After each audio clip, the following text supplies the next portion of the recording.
We're gonna study some parsha, if that's okay. We're gonna look at Ba'alotcha, and we're probably gonna look at a section which you haven't studied much in Ba'alotcha. In fact, I really haven't studied it much until I prepped for the class. Not one to toot my own horn, but we're gonna actually look at the musical section of our parsha. I don't know if you know. Was a sour note. But in honor of Miles Davis or Louis Armstrong or one of those, we're gonna look at the trumpet players. Perfect. And they were supposed to make trumpets out of silver. So we are in the book of Numbers, chapter 10. Someone wants to find chapter 10 for us? Miles Davis fan. I mean, who Who can't be? Who can't? You know, Louis Armstrong always wore a Jewish stuff. He spoke Yiddish. I know, he spoke Yiddish, wore a Jewish. Two. 8:22. Right, so just to set our scene for a moment before we jump into our learning, and good morning, Shabbat Shalom. It's great to be together, especially in difficult times for our people. And hopefully we're gonna get a little bit of connection to what's going on with our learning today. Sorry, I was late. Working, you might know our sanctuary has some sound issues. We actually have a sound engineer here to observe the service. So I was just giving them a little pre what to look for. Okay. 8:22, someone want to read to me in English? We're going the whole section. The trumpet section is 10 verses, 10:1 to 10:10. Please. The Lord spoke to Moses, saying, have 2 silver trumpets made, make them of hammered work. They shall serve you to summon the community and to set the divisions in motion. When both are blown in long blasts, the whole community shall assemble before you at the entrance of the tent of meeting. And if only one is blown, the chieftains, heads of Israel's contingents shall assemble before you. But when you sound short blasts, the divisions encamped on the east shall move forward.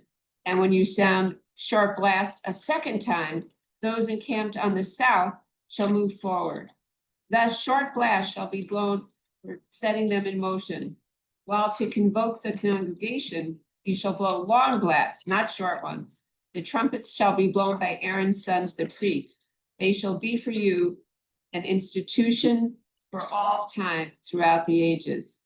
When you Whatever are that means. Yeah, okay, go ahead. Yeah. you're at war in your land against an aggressor who attacks you, you shall sound short blasts on the trumpet, that you may be remembered before the Lord your God and be delivered from your enemies. And read 10, Rabbi House. Oh, Should I read the number 10?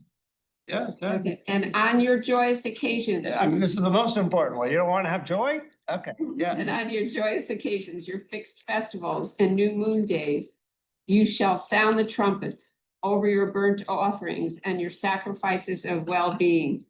They shall be a reminder of you before your God. I, the Lord, am your God. Well, this is before they had, a cell phone, so they communicated with it. Well, so what we're actually gonna see is there were 3 specific uses of the trumpets in this little section. So some of them will be like a cell phone alert, and some of them won't be, I would say. So, yeah, any other sort of reaction, but yes, this was some notification system. When I Yes. was, trying to find out what was going on yesterday in Israel, they showed people at the Kotel sounding shofars, and I'd never seen it before. These long, look like silver horns. Wow, okay, yeah. But that's distinguished, you think the trumpet and the trumpet, that they are 2 different instruments. They're 2 different instruments, correct. Trumpet. So right, what Sheila's saying is sometimes shofar is a harder instrument to blow, and that some Reformed synagogues would use a trumpet instead. They would actually insert a mouthpiece of a trumpet. Right, to blow shofar is a little more difficult, so if you couldn't find a good quality shofar blower, they would literally put a trumpet mouthpiece or trombone mouthpiece into a shofar. Oh, So- wow. There's a question of whether that's halachically correct, but that's okay. Yeah. Any other reactions? Yeah, if Nadav and Avihu hadn't been dispersed. Disintegrate. Eliminated it. Would there have been four trumpets? Or four Or blowers. blowers, because Okay. it says specifically that the sons did it. Okay, good. Yeah, I would take that, I'll tell you, the rabbis take that to be just, and we'll talk about this later, but only priests, only Kohanim, not Dafka, not specifically the sons of Aaron, right? You're reading it here, literally the sons of Aaron. I will, Sons of right, Aaron well, here. the rabbis read it as someone of priestly descent. Okay, yeah, other reactions, yeah, It mentions south and east. Which is great. And I thought. Great. We definitely camped all around. I will give you, I have like 7 I got an interpretation on that. Great, yeah, but right, you're recognizing that it's not fully clear about the arrangement of the camps and the movement of the camps. Okay, good, yeah. So Bill? in 9, when they talk about it, when you have an aggressor, like most of this, it's not just moving the troops, because it says, you be remembered before the Lord your God. So in a way, God hears the trumpet as well. So you're great, right, so, I think the main things we're gonna boil down on, among many things, but one of them is, what is the like, when is the time that we're actually blowing these trumpets, and what is the reason for them? And Bill, right, you identified one of those reasons, right, one is, as you said, we do it when to notify. But why do we do it? Is it to notify the people, or is it to notify God?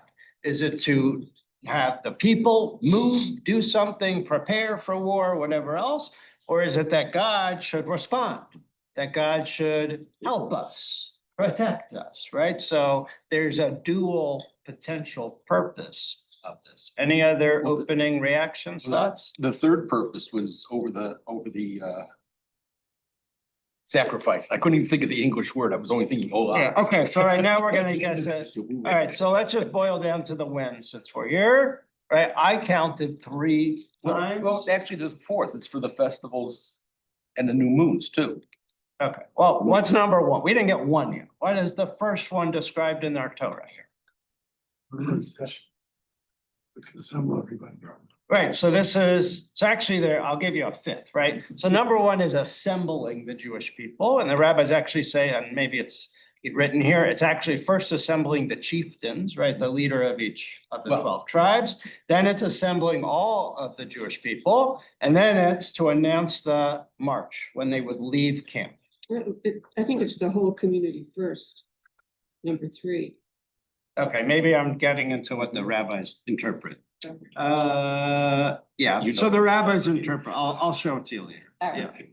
The rabbis interpret that also there's even a first level, which is first, just the head of each tribe is assembled. Yeah, okay, but yeah, so basically it's the assembly of the people and the beginning of leaving camp when they would journey in the wilderness. That's reason number 1. Let's just get to the reasons first, right? Reason number 2 is war, right? Some announcement of war, some announcement of a beginning of an attack, some announcement of defense, not I thought that was 100% number clear. 3. Well, I did, Number I 2 sort is of- to move. I grouped those together. Oh. Yeah, yeah. And number 3 main reason is this, in Hebrew, it's Yom, let me get the exact, right, beginning of chapter, verse 10. Yom Simchatchem U'Chamo'adechem. On your joyous days and on the appointed days, meaning all the days that Torah has listed out that are celebrations. Moadim is another way to say holidays. Literally means the days that are appointed, and Simcha are the joyous days. And then it adds, right, for Rod, It adds Rosh Hashanah. But that, I mean, that's within the, I don't know why they separate. That's the important one, because man decides when Rosh Chodesh is, and they have to tell God when it's gonna be. Perfect, good. All right, so we have our 3 times. Anything else sort of stick out before we sort of dive deep into this? All right, but yes, Okay, I noticed 2 things. One, the short and the long blast remind me of Morse code. So maybe that's where they got the idea from. And yeah, there you go. Maybe you do. And it's just saying that the trumpet shall be blown by Aaron's sons, the priests.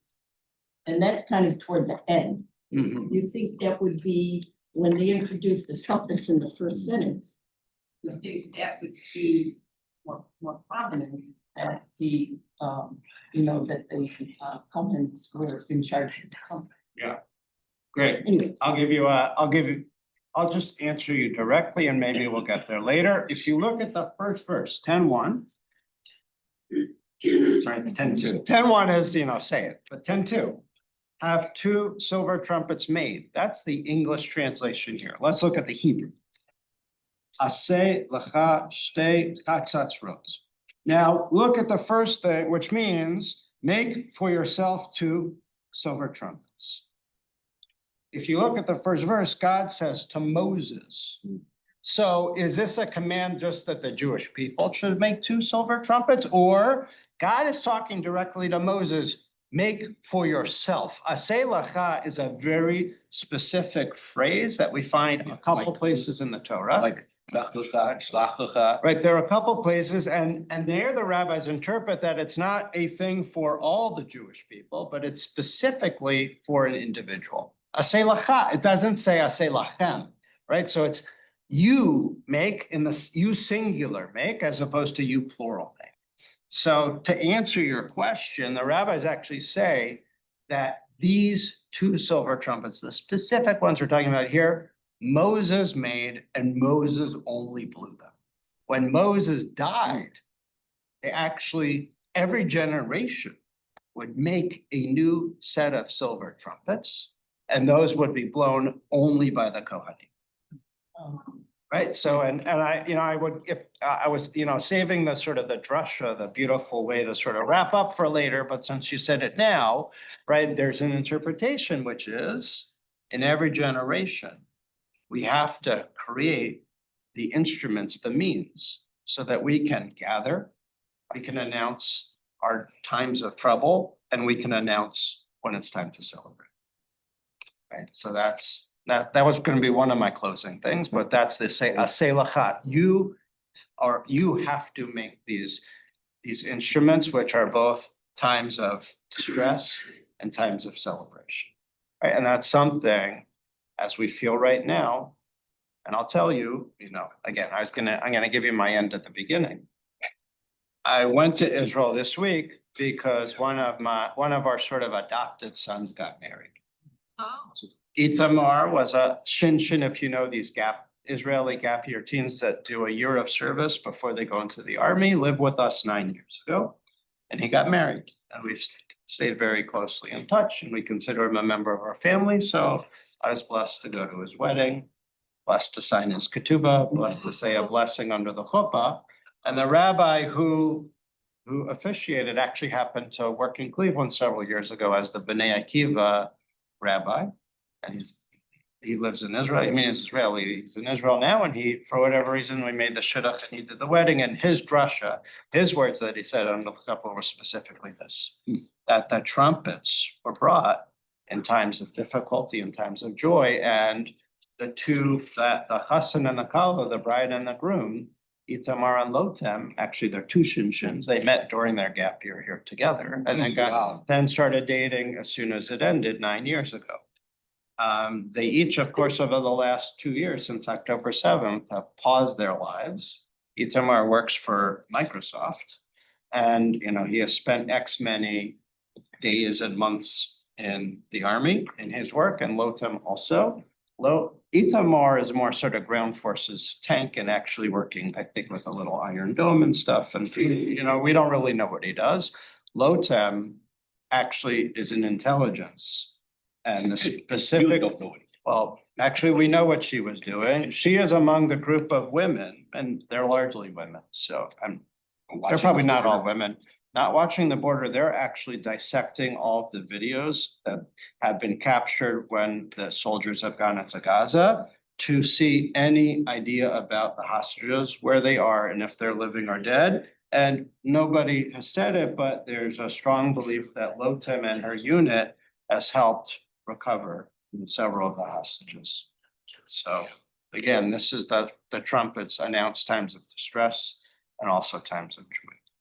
And standing under the chuppah a day before, a night before the attack both on Iran and the retaliatory strikes on Israel. Right? We had that moment of joy and a real moment of difficulty. Okay, I'm done with the drasha. Okay, so has anyone, yeah. I'm sorry, Yeah. is there anything made or to be made of the fact that it's two trumpets? Yes, yes, Well, yes. Well, there's one Yes, place where yes. You blow one and. Yeah, so number one, there's sometimes when you blow one and when you blow another. So the rabbis are trying to figure out this word, chatzatzrot. We didn't say it, but though trumpets in Hebrew, if you look here, it's called chatzatzrot. Why chatzatzrot? It's a strange word. What is the root? What is the etymology? I actually printed out like 6 different commentaries. 2 of them are like trying to figure out what the word chatzatzrot means. Yes. So, right, so one of the interpretations is chatzi or chetzi is half. So, right, this is the idea that is one part of a pair. And if you want to even take it further, this rabbi does at least, chatzi or chetzi, sorot. What does, sorot has 2 meanings. Sorry. There's both source, but also it means sort of form or entity. Surah. Yeah, surah, form or entity. So there's an idea that this entity has 2 halves, right? And they can only be complete when they're together. And these trumpets do that. And that's the way in times of war when we're united. And in times of joy when we stand together. That's the only way that we can both fight a war successfully and celebrate wholly. So that's one etymology. The other main etymology is source. Right, and in fact, if you think about, we didn't say yet, and I didn't show you, I actually have pictures. The silver trumpet, I'll actually read to you if I can find it, Josephus. Of course. Josephus actually describes it. I can find it, I got too much stuff here. I brought the bit of Anabata. Yes, they write that here, it's sort of what it sounds like. I was going someplace else. I was just taking the last 3 letters and I'd see Sarat.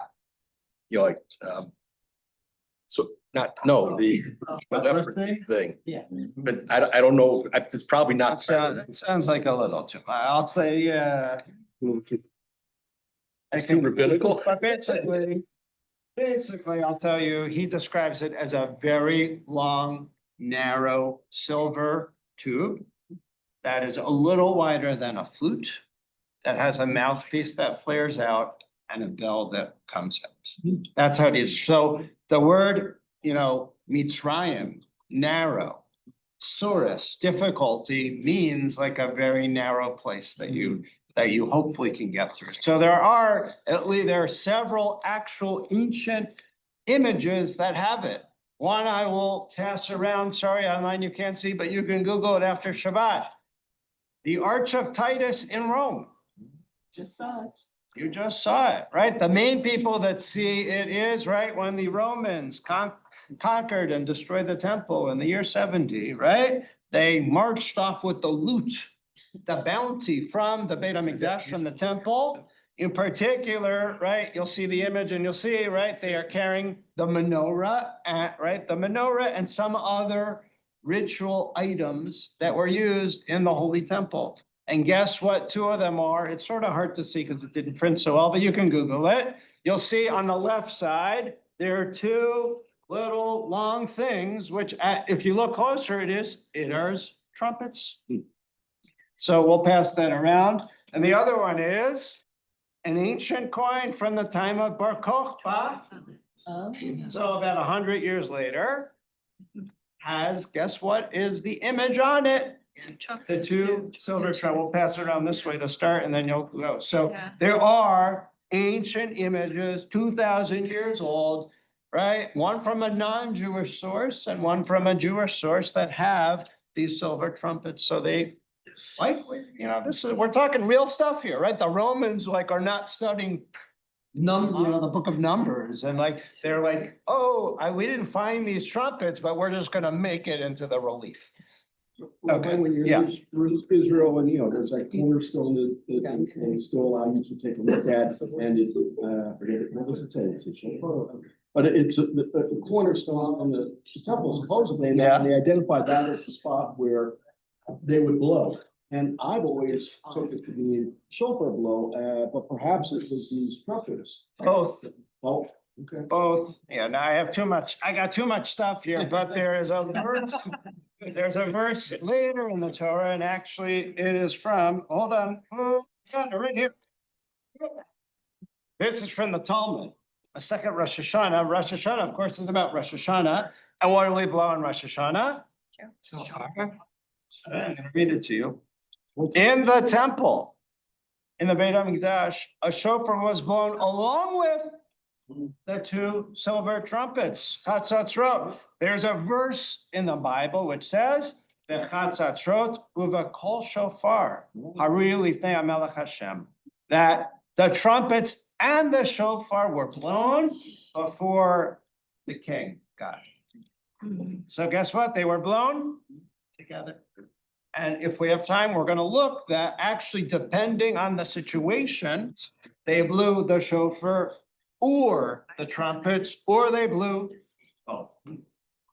In particular, they talk about whether it was the Yom Simchatchem, whether it was a Simcha, or whether it was a Surus. And again, I don't know if we're gonna get into it because it's already 9:30, but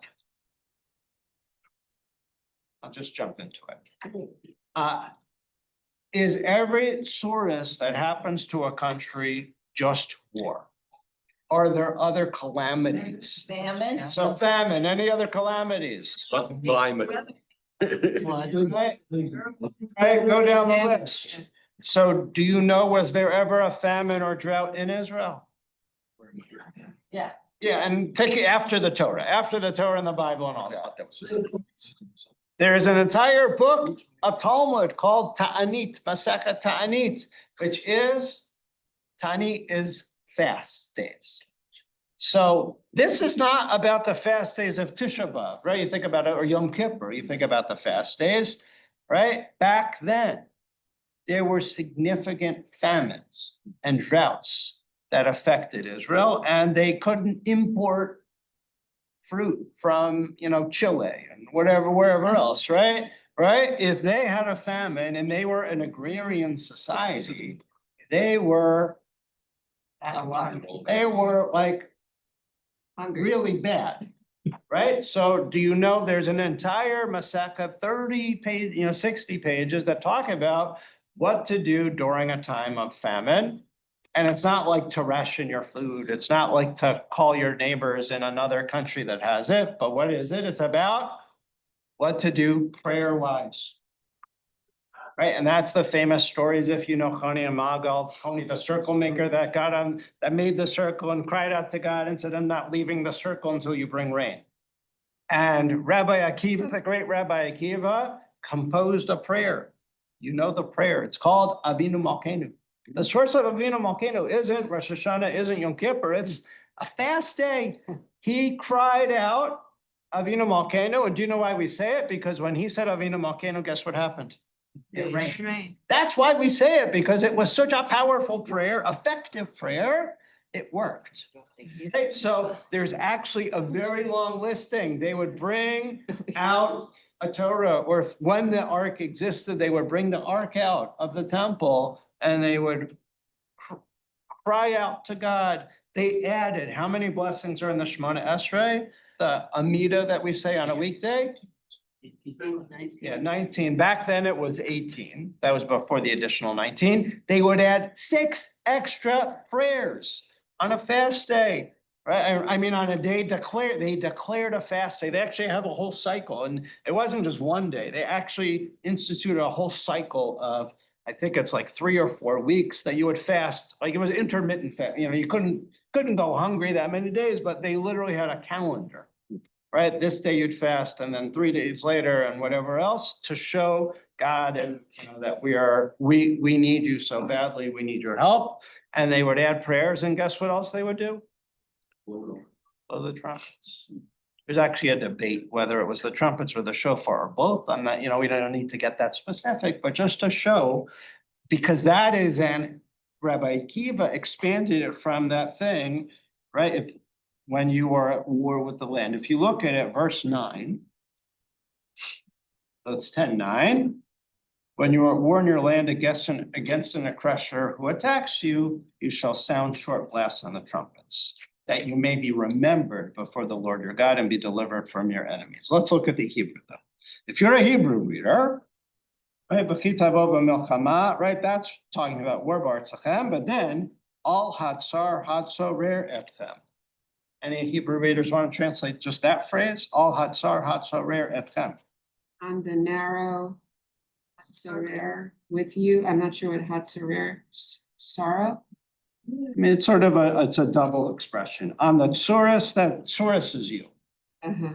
right? On the affliction, the calamity that calamifies you, right? That's basically what it is. So Rabbi Akiva there says, it's not just talking about war, right?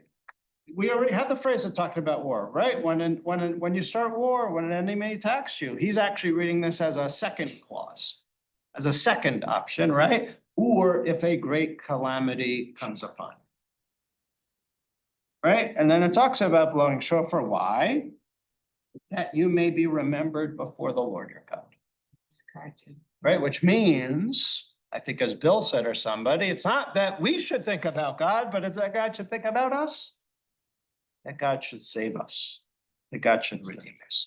Let's look at now, right now we're going to look at the Simcha part, which is verse 10, right? On your joyous occasions, on your fixed festivals, on your moon days, you shall sound the trumpets of your birth, offer your sacrifices. Why? It's the last phrase. L'zikaron lifnei Eloheihem. Does that sound the same as Venis Kartem?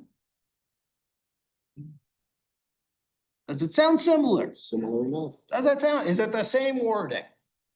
It's a little different usage, but it's the same basic thing, right? Why do we blow the blast during the holidays, during Yom Tov? Right? It's a reminder of you before your God. So this is the question again, is it then that we're remembering God, or is it still that God should remember And the us? answer, of course, is yes and yes. Yeah, why can't they say both? Two ways. I don't know, right? You're blowing the shofar though. Yeah, All making the noise, yes, you were making an announcement to the people. You were also making an announcement to God, and you were 100%. making an announcement. to, say the world, you're making people aware that, okay, start this. You're telling people, okay, there's a problem. yeah, You're also telling people, okay, go solve your problem. And that's where Yeah. God comes in, because God is supposed to offer the salvation, he's supposed to solve the problem, and we're saying, okay, people, you got a problem. Start thinking about this. yeah. Beautiful, beautiful. All right, I'm gonna just dump a lot on you, okay? Is that okay? Like, have people actually studied the trumpets, the biblical trumpets before? Yeah, neither. I told you, like, I remember them. It wasn't such a big thing. They fell out of, well, why do they fall out of favor? Because who is the only people that can blow them?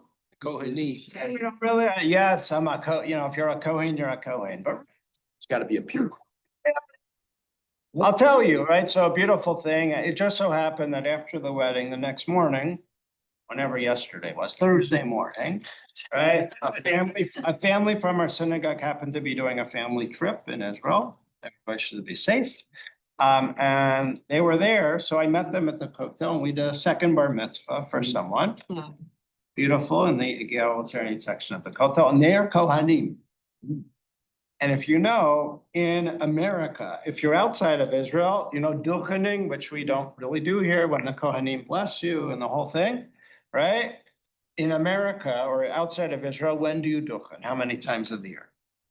Well, some do it, I think just. Not some, anybody. Oh, no. Yeah, so outside of Israel, only on festival days, only on Sukkot, Shavuos, Pesach, Rosh Hashanah, and Yom Kippur. That's it. If you live in Israel, It's every day. when do you duchen? No, Shabbat. outside of Jerusalem, Oh. every Shabbat. If you're in Jerusalem, when do you duchen? Every day. Every day. So the grandfather, the father, and the bar mitzvah boy are Kohanim. So they duchened. They duchened for us. They blessed us.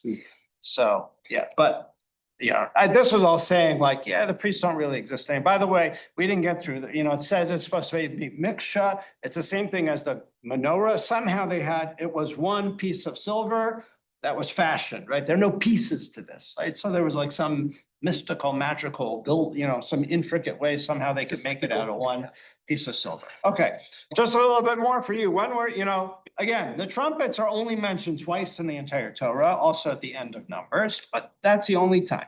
But I'll tell you biblically when they also were blown. They were blown at the coronation of King Joash, the great King Joash. They were blown when the Ark of the Covenant was brought to King David's tent in Jerusalem before he built the temple. It was blown at the dedication of Solomon's temple, the first temple. It was blown at some point the altar was rededicated because the Jewish people sort of strayed from their ways. It was born, Hezekiah also was another king that sort of arose after the people got a little wayward, let's say, immoral and all those things.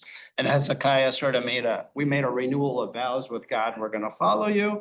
It was blown at that moment when the Jewish people said, we're really committed to you.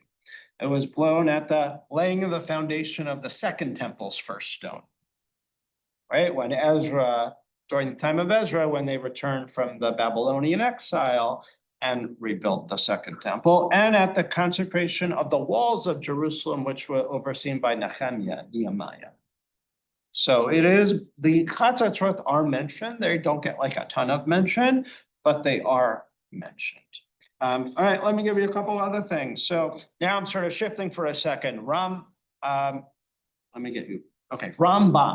Maimonides has several writings that he did. One of them is called Sefer HaMitzvot, where, like many rabbis, he counts the 613 commandments that are in the Torah. I don't know if you know, but there is not a unanimous idea of what are the actual 613 commandments. When you read through here, like there isn't like a moment where like the Torah doesn't pause and says, okay, here is a commandment. Sometimes it's sort of like you got to read into it. And in fact, here's an example. Would you say that visiting a sick person is one of the commandments in the Torah? It never says it's in the Torah, but there's the line, v'ahavta l'recha kamocha, right? Love your neighbor as you love yourself. So like the rabbis include that, like that's a subcategory of it. Like even like lighting Shabbos candles, nowhere does it say like you should light your Shabbos, right? So there's a question like, how many of them are inferred? How many of them actually say it and whatever else? So again, I'm getting like really like finer points of Jewish law, but yeah, pikiyun, right? Medactic or whatever, however you want to say it. So Maimonides has this book where he counts the 613 commandments. Like a lot of rabbis did it, but Maimonides is pretty important. So you look at his. He only counts this as one commandment. And the rabbis are sort of like trying. How could it be that Maimonides considers this as one commandment, right? Because it says you should blow it when you're at war and you should blow it when you're having a joyous occasion. Most rabbis consider that two separate mitzvahs. Right? Because you're blowing the trumpets at a happy time and you're blowing the trumpets at a sad time, right? And the most rabbis consider this two different commandments. So why would he commit one? And in fact, in another book that he writes, he implies that they're actually two different commandments, but in his actual counting. So, they're trying to figure out. Mitzvah, he had to shoot on 613. Yeah, exactly. You gotta like get your number, right? So here's so this is where he actually says it's two different things. He actually says that, what is Hallel? When we recite Hallel, what is Hallel? Praise. Praise, right? We are rejoicing and praising over something that amazing happened to the Jewish people, right? So is that one of the 613 mitzvot in the Torah? No. But when Maimonides is talking about where does the source that you can say Hallel, guess what his source is? Over Yom Simchatem, on your joyous days, you shall blow the trumpets. What does that have to do with Hallel? You gotta. A happy day, you blow trumpets. The fact that it was still in the memory of our people at that Yeah. time. Yeah, here you go. Ready? For the essence of singing is with the mouth, and the instrument comes to augment the sound. We are commanded to rejoice with song over sacrifices. That's what he says in a different book. Okay, how many times a day are Jews supposed to pray according to the Torah? According to the Torah, how many times a day are The you Torah supposed to pray? said, none. None. How many times are you supposed to pray at all according to the Torah?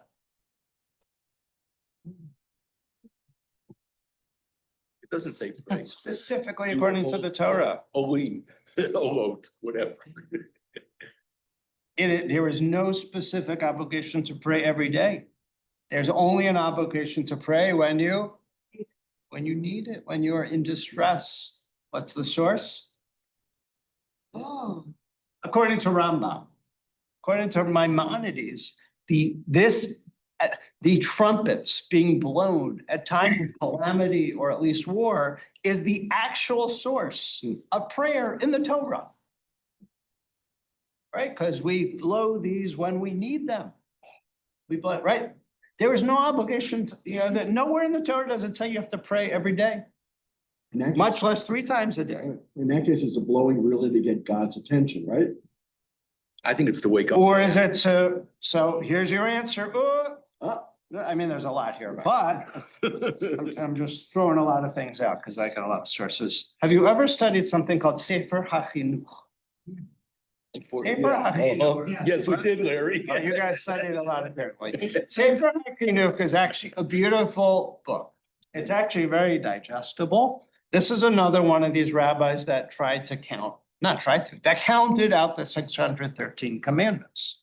But what's beautiful about this, and he's like relative, I have to look, I think he's from the 1700s, and sorry I didn't bring who he is and what the source is. I can't remember. But it is written as a father teaching his son.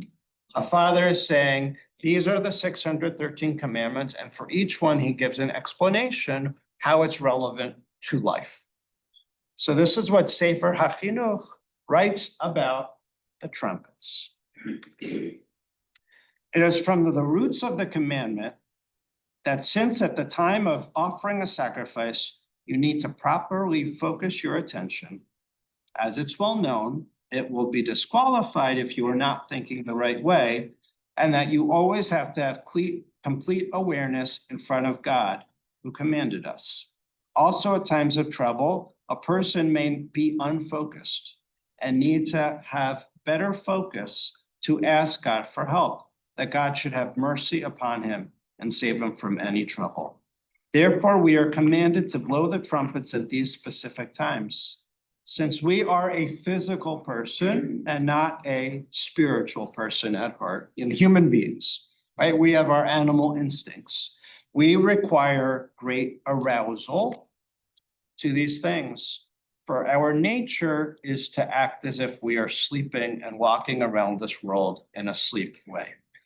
And there is nothing as arousing as the sound of music, and all the more so the sound of a trumpet, which is the greatest sound of all musical instruments. There seems to be a second purpose, aside from raising our focused attention, that's realized through the sound of the trumpet, that with the sound of a trumpet, a person removes from his heart all other thoughts of worldly matters that are happening at that moment and focuses our direction to the heart of the matter. That God, and that whoever does this, whoever bends his ear, whoever focuses, God will answer their prayer. Beautiful, right? What happens if you're deaf? Yeah, what happens if you're deaf? I So, don't know, how do you hear the Megillah? again, there's so much to go into. If we look at it, the Torah here actually says that there are 2 different types of blasts, right? You were saying number 1, right? There's 1 trumpet versus 2 trumpet, and then there are 2 different blasts. If you look at the Hebrew, what are the names of the 2 blasts? You can just tell me, Tekiah and Teruah. Tekiah and Teruah, right? By the way, in the little bit about Rosh Hashanah in the Torah, which is even smaller than this, there is this thing, Zichron Teruah, but that's it. But there's no explanation. It just says a reminder of the blasts. But here it's actually labeled. And if we look specifically, and I'm going to sort of talk about it instead of looking at it, the Tekiah, which is Tekiah, right? 1 long blast, as opposed to Teruah, which one sounds more pleasant and which one sounds more alarming? The long one is more pleasant and the other one is more alarming. So this is specifically about the gathering, the assembling of the people and announcing that they were marching out. That was tekiah. That was just the right, that was come together. And it was then, I'm not going to read it to you, but there is actually a whole thing about, this is in a book called Sefer Mayamaloy's Torah Anthology. They're all, since we're here, we'll give it together. There was a pattern of the notes with different signals. When they would assemble the entire community in order to make announcement, they made a single tekiah on both trumpets. When they called together only the leader of each tribe, a single tekiah on one trumpet. To signal the departure of the camps, on both trumpets, they would do a tekiah, then a trua, and then another tekiah. Right, and then right here it talks about the east, west, north, and it is in this that rabbis sort of go through, and that with each one they would make a certain type of a blast. So, right, the blasts are important, and the meaning of the blasts are important. You talk about them being tuned to different notes, because were there two for volume one? How would you distinguish one versus two? Just the volume, I guess. The volume or the sound, yeah. The volume or the sound. There's a lot here about the power of music, right? We don't really talk about it, but right, this is the power of music. It's also very sensory. The Torah you think about are words, but there's a lot of ultra-sensory experiences. I was blessed to study with a professor at JTS named Yochanan Mutz. I know Sheila knows Yochanan Mutz, a blessed memory. I actually had I think I had the last class that he taught because he had significant health challenges in his last years. It was just in his office, his little office at the seminary, and it was 3 of us. That specific class was in the book of prophets. It was sort of it was sensory, it was all the other senses that come out when you read the prophets: colors, smell, taste, sound, right? That we are very focused on the words, but actually there is so much in prophets that Ezekiel, Isaiah, Jeremiah, that is from all the other aspects of those modalities, right? So here it's about the power of music. They also get into, again, there's so much to do. With the different trumpet blasts evoke the different sides of God. There's the side of mercy and the side of judgment, right? And in here, we talked about the different reasons you blow. There's the judgment and the mercy side. I could read to you from the JPS commentary where they talk about 2 specific uses of the trumpets. Perhaps they learned it from Egypt, because guess what the Egyptians did to announce war? If you studied Egyptian armies from that time period, they used trumpets. They used silver trumpets, right? So again, many of our things, including the way the Israelites camped, including the way the Holy of Holy tent looked, those were all Egyptian models. We followed what the Egyptians did because we spent 400 years there before we became a people. Also, you might know there are the ancient scrolls that were found in Qumran, the caves near the Dead Sea, near Masada. If you know that story about the Bedouin shepherd boy that found the ceramic jugs, right? So those scrolls that were found, there is one specific scroll called the War Scroll. And there's a question of whether they were the Essenes, the Dead Sea sect. I'm not going to get into that history. But guess what the War Scroll of the ancient Jewish sect residing at Qumran had? They had very prescribed trumpet rules. They had a whole listing of how these biblical trumpets were used to determine, and they even have more, not notes, but more uses and how many blasts and what the order of the blasts were. And that sort of determined a lot. They were focused on war, right? They were they sort of, what's the right word? They were, hidden and embedded because they thought there was this great war that was going to happen between good and evil and the end of the world. So they were really focused on the battle that would end all battles, the Armageddon, and they were focused on what they needed to do to prepare themselves. So it makes sense that they were focused on the war side of this. Let me wrap up. I think there's one last thing I wanted to, if I can get, there was a nice thing. Gotta find it though. Any other comments? I gave you a lot here. More trumpets than you ever wanted. Yeah. We had the comment about, this is a code, Mhm. Like Morris. like Yeah. one code. Like that, And yes. Samuel Morse's first message is said to have been, what hath God wrought? Mhm. So he was thinking about this. Oh, yeah. Actually, there's a great story about that. I'm saying, you save things that for a sermon one of these days. Don't look it up because I'm gonna talk about it, but there's a really powerful story about the creation of Morse code. Yeah. Give it to you another day in a sermon. Yeah. So Like you file things. Yeah. speaking of blowing we're talking about trumpets, but if we moved the show for different notes. Yes. There was a Hadar podcast Yeah. that they recorded it last year. They happened to repeat it this week. Oh. And don't ask me why it was this week, but they did. But it was talking about how long each note needed to be, et cetera, and what order and why there's a shavarim altogether. It was very interesting.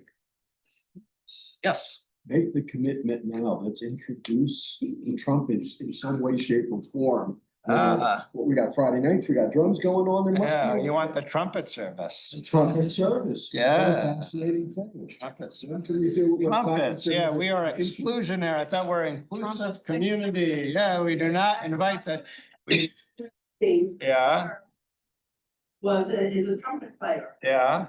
you know, in the orchestra, the San Francisco orchestra. He knew all his friends. Yeah. They all came, they bride walked into the trumpet player. Beautiful. And obviously, right, we didn't talk about this, right? But God is of course king. And if you think about, some, royal, medieval, whatever, of course, there were the trumpet players with the banners hanging down, right? God is always introduced with a trumpet. So we didn't talk about that, but that's like the shot. That's the really simple reason. That's what I'm saying. Yeah, exactly. Yeah. I just want to say, this is so fascinating. And me. No, it's short for the use Trump. of these trumpets were quite instrumental in this.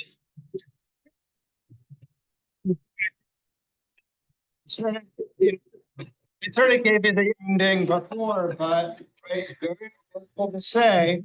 If we look at the three reasons for the trumpets, number one was gathering and moving forward together. Number two was in a time of war, right? It was both asking God for help and gathering our defenses. And number three was times of celebration, right? Those are all what we call liminal moments. Those are all times where we need to cross a threshold for difficult times, for amazing times, and to gather together in achdut and solidarity. And so may it be for Israel and the Jewish people in the face of everything that's happening. We should blow the trumpet for Simcha very soon. Thanks for learning with me. Thank you.